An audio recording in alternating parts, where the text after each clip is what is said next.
Hi, welcome to A Gray Barn Rising.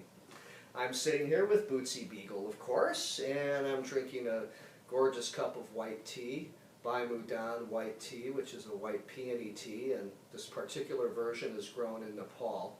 That's absolutely fabulous. And I'm reading the poetry this evening of the wonderful Spanish poet Gloria Fuertes. Gloria Fuertes lived from 1917 to 1998.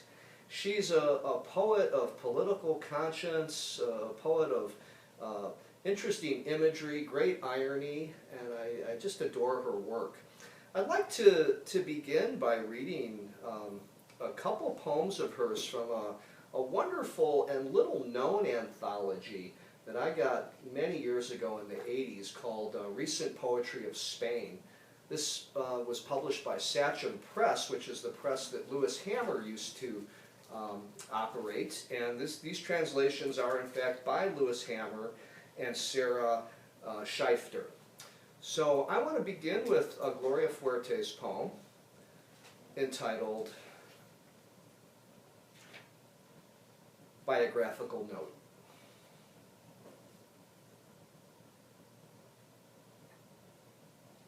Biographical note.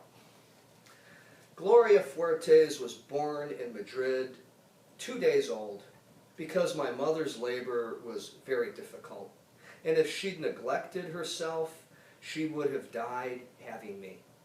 I already knew how to read at the age of 3, and at 6 I could do housework. I was well behaved and thin, tall and somewhat sickly.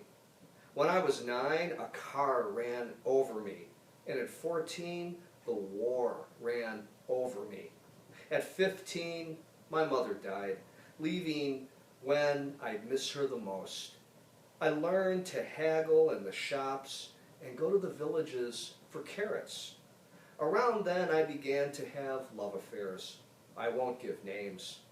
Thanks to them, I was able to survive growing up in the streets. I wanted to go off to the war in order to stop it, but they detained me halfway there. Later, I found an office where I work as if I were a fool. But God and the office boy know I'm not. I write at night and go to the country a lot. All my family have been dead for years, and I'm lonelier than alone. I have poems published on all the calendars. I write for a children's newspaper, and I want to buy a fresh flower on credit, like the ones they sometimes give to Paman. Paman is it's a reference to a right-wing poet of the Franco regime. So that's biographical note. I also want to share this little poem with you called Look at Me Here. Look at me here, glued to a chair, writing a letter to the pigeons.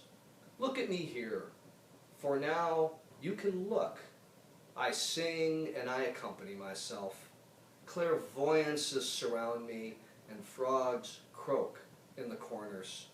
My friends run away because I don't make any noise, and they know that I have a ghost inside my skin. I nourish myself on things I don't eat.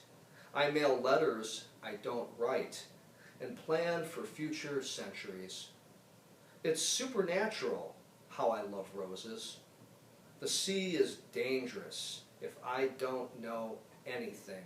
Love is dangerous if I can't swim.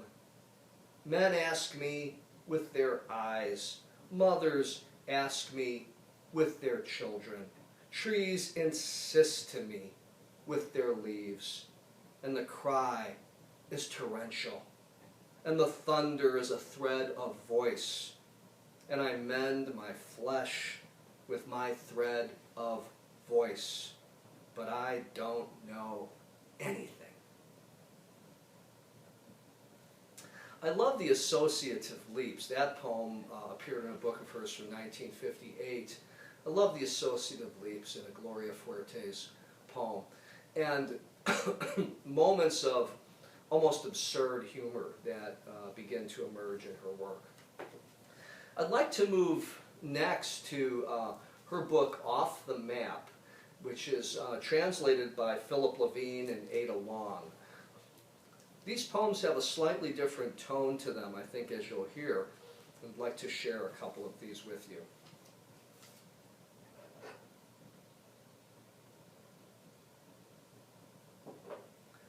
This is titled, When I Hear Your Name. When I hear your name, I feel a little robbed of it. It seems unbelievable that half a dozen letters could say so much. My compulsion is to blast down every wall with your name. I'd paint it on all the houses. There wouldn't be a well I hadn't leaned into to shout your name there, nor a stone mountain where I hadn't uttered those 6 separate letters that are echoed back. My compulsion is to teach the birds to sing it, to teach the fish to drink it, to teach men that there is nothing like the madness of repeating your name. My compulsion is to forget altogether the other 22 letters, all the numbers, the books I've read, the poems I've written, to say hello with your name, to beg bread with your name. She always says the same thing, they'd say when they saw me, and I'd be so proud, so happy, so self-contained. And I'll go to the other world with your name on my tongue, and all their questions I'll answer with your name. The judges and saints will understand nothing. God will sentence me to repeating it endlessly and forever.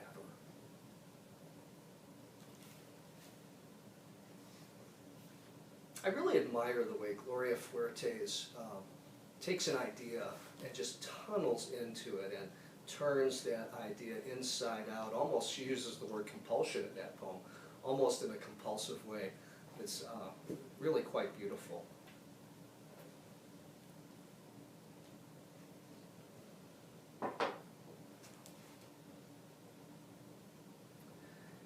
Here I am exposed like everybody. Here I am exposed like everybody, with one hand already in the other world, with a subtle chord in my throat that makes music and draws my blood. This writing thing is awful. Someday I'll die of loving someone. They call it being a poet, but it's being a saint. We're not canonized, but we go around with strange halos over our heads. At night, we sometimes glow brilliantly. We have conversations with unseen creatures. We see apparitions all the time, and we sleep sitting up in the living room. Our bosses despise us. Our fellow workers laugh at us behind our backs, and only dogs follow us on the streets.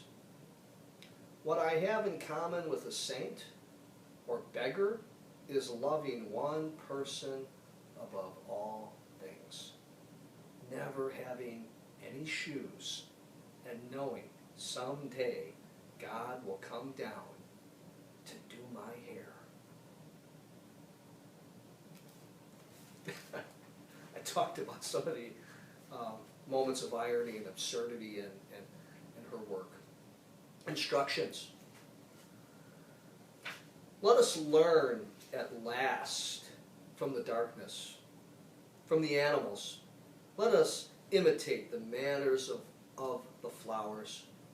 From the insects, let us learn life, and from the grass, dance. Let us understand the peace of savages. The afternoon darkens, the beggar closes up shop, gathers his handkerchief on which he sometimes clears 2 bits an hour. Our Louisa passes wrapped around her Pepe. Terre, the chestnut seller, spits from her bad lungs, and her son, the bellhop, pretends he's tough. As I was saying last night, that's all that goes on here. At last, 2 angels raise the moon as though it were a political banner.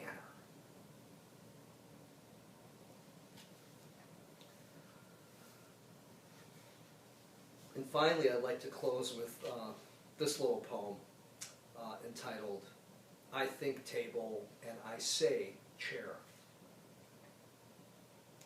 I think table and I say chair. I buy bread and I lose it. Whatever I learn, I forget. And what this means is, I love you. The harrow says it all, and the huddled beggar, the fish that flies through the living room, the bull bellowing in his last corner. Between Santander and Asturias, a river runs, deer pass, a herd of saints passes, a great load passes. Between my blood and my tears, there is a tiny bridge, and nothing crosses. What this means is, I love you. I think the closing to that poem really typifies the core impulse of the Gloria Fuertes poem, which is this desire to love the world, to honor the beloved, and to have that love just move out into politics and culture and the larger cosmic order of things. I do hope you seek her work out. I read this evening from her book, Off the Map, and I also read from a very old anthology, Recent Poetry of Spain. Thank you so much for joining Bootsy and me for another episode of A Grey Barn.